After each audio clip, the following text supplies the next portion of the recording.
Acompañándote, está Ángel Tolaba aquí con nosotros. Vamos a estar hablando acerca de lo que es el estatuto docente, la reforma particularmente de lo que es el estatuto docente, si esto ha sido consultado con los docentes o no, porque también hay un comunicado, una información de docentes autoconvocados que habla acerca de esto y de una necesidad de avanzar inconsultamente, ¿no? ¿Cómo estás, Ángel? ¿Qué tal? Bienvenido. Hola, ¿qué tal, Mabel? Gracias por la invitación. Bueno, ¿qué es lo que está ocurriendo finalmente con esta circunstancia, con esta reforma del estatuto?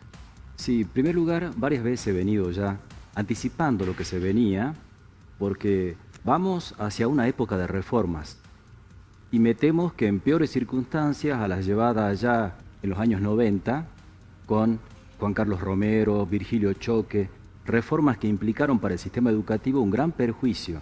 Recordarás que en ese entonces reformaron el Estatuto del Educador, el régimen de licencia, la transferencia de la caja, la descentralización del sistema educativo, bueno, un montón de cuestiones que luego con el tiempo las consecuencias se han visto, bueno, de manera evidente, ¿no?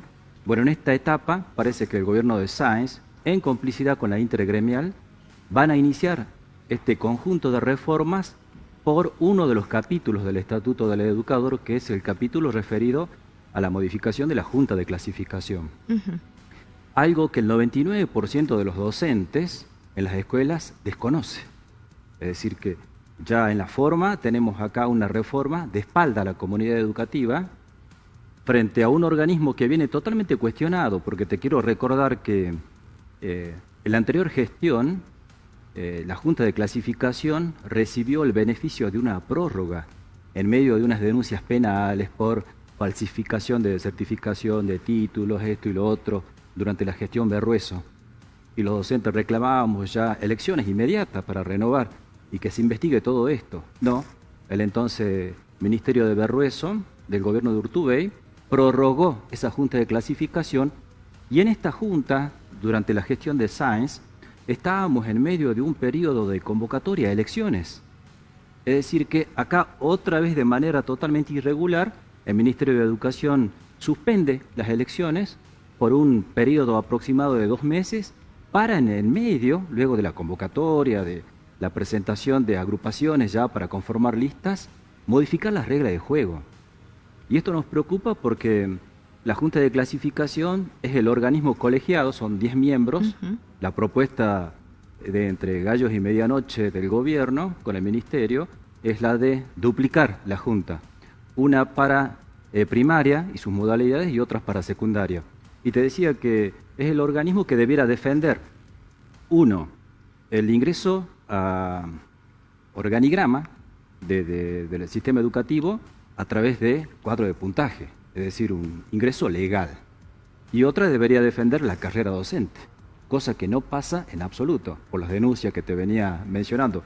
Que dicho sea de paso, esta misma junta ha sido denunciada, por ejemplo, por la quema de 1000 legajos. No sé si recordarás que se alegó como uno de los motivos para dar la continuidad desde el año 2020, 2021, y bueno, y por esa razón, por ejemplo, muchos docentes están reclamando que se mueva el cuadro de puntaje, pero por este decreto de Sáenz, bueno, no se puede hacer.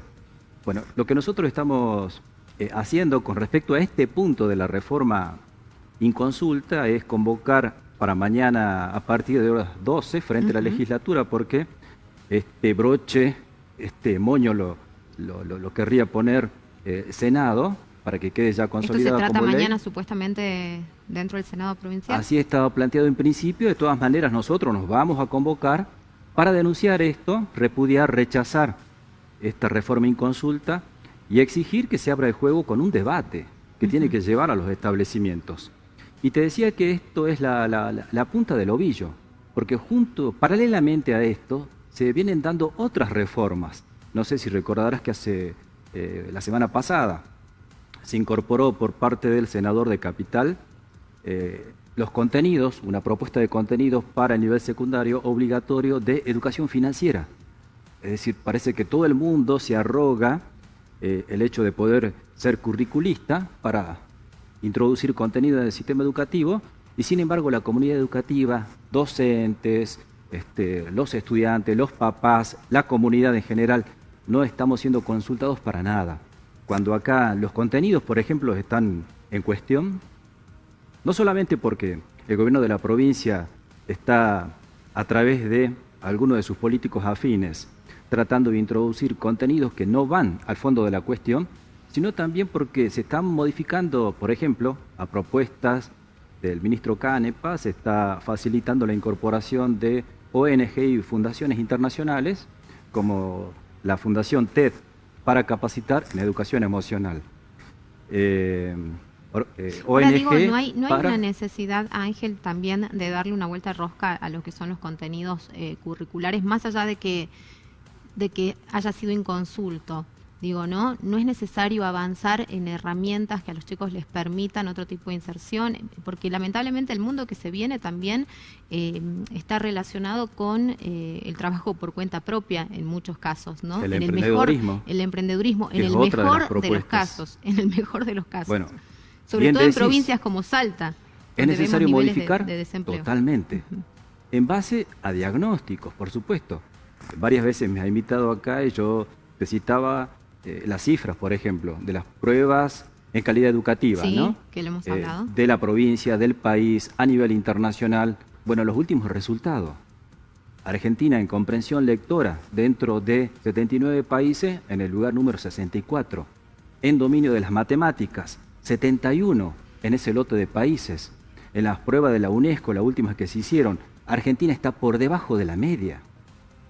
Entonces, cuando uno se pregunta, ¿qué tipo de organismo o de junta de clasificación está queriendo el Ministerio, que es el encargado de garantizar un ingreso en regla al organigrama del sistema educativo, cosa que no hay, porque tenemos una precarización que se ha expandido, con el ingreso, por ejemplo, de docentes que son contratados como monotributistas para los diferentes programas, con ingreso de personal de los planes, que pueden estar años haciendo funciones de maestranza, pero nunca pasan a la condición de la planta permanente.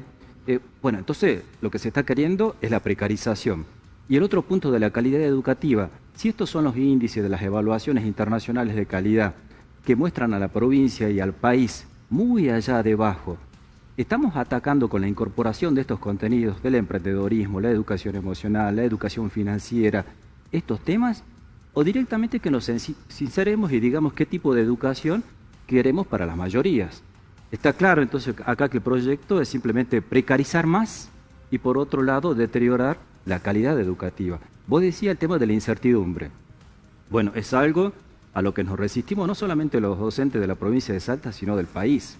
Vos recordarás que ese era el planteo, por ejemplo, de la época de Mauricio Macri, a través del ministro Esteban Bullrich, diciéndole como mensaje a la población que nos tenemos que acostumbrar a esta época en que muy pocas cosas vamos a poder modificar, épocas de incertidumbre, y que nos tenemos que adaptar a lo que hay.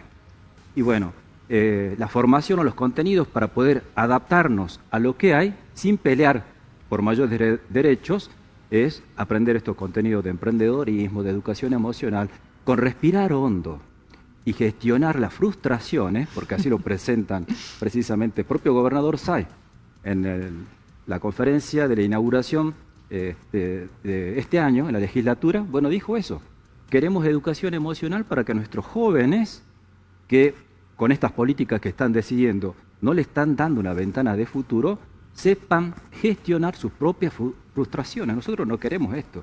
Así que desde ya, por ejemplo, el sábado pasado, desde la Asamblea Provincial Docente, hemos sesionado, hemos hecho esfuerzo para esto y sacado un comunicado para convocar para el día de mañana precisamente, en primer lugar, rechazando esta reforma de la Junta Inconsulta y que se abra el juego, porque acá los docentes no podemos estar sustraídos a dar nuestro punto de vista. Denunciamos desde ya, por supuesto, la complicidad de la intergremial, que mañana también se apresta a seguir hundiendo el salario docente, porque está claro que se necesita discutir seriamente. Hoy en día el costo de la canasta total está llegando a los 190.000 pesos. Para no ser pobre no hay que estar debajo de los 95.000. Y hoy en día, fíjate vos, el gobierno nacional, en complicidad con la CETERA, está fijando un salario mínimo para el docente nuevo de 55.000 pesos. Claro. Es decir, cercano a la línea de la indigencia. Y esto nos preocupa porque es un viraje de la política salarial. Si antes simulaban y te presentaban un salario cercano a la línea de la pobreza como si fuera el gran mérito, ahora directamente lo están llevando a niveles históricos que nunca se han visto antes. Así que contra todo esto creo que lo tenemos que organizar y bueno, mañana hacer la punta para ver de sacar un documento y llegar a las escuelas porque esto recién comienza. El gobierno y el ministerio no debe creer que ya lo tiene consumado y totalmente terminada esta reforma.